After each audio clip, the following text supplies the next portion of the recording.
168 సంవత్సరాలు చరిత్ర కలిగిన దేవాలయం పేరు స్ఫటిక మహాదేవ్ శివ మందిర్. ఈ ఆలయం వచ్చేసి చార్మినార్లో ఉంటుందండి.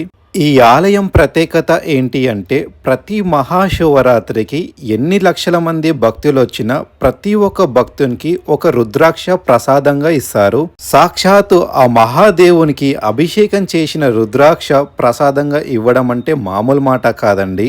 మరియు తెలంగాణలో మొట్టమొదటిగా ఏ ఆలయంలో లేనట్టు ఈ ఆలయంలో స్ఫటిక శివలింగం అనేది ఈ ఆలయంలో ఉందండి. తెలంగాణలో మొట్టమొదటి ఆలయం ఇదేనండి. ఈ ఆలయం ఎప్పుడు నిర్మించారంటే 1857లో నిర్మించారు. దాదాపు 17 సంవత్సరాలు అవుతుంది. మళ్ళీ దీన్ని రీకన్స్ట్రక్షన్ చేశారు ఈ ఆలయాన్ని. ఈ ఆలయం కొంచెం దబ్బుననే క్లోజ్ చేశారు.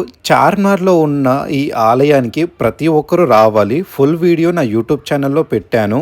ఈ ఆలయం ప్రతి ఒక్కరికి తెలిసేలా మీరు షేర్ చేయండి, కామెంట్ చేయండి, లైక్ చేయండి. మన గుడిని మనమే కాపాడుకోవాలి.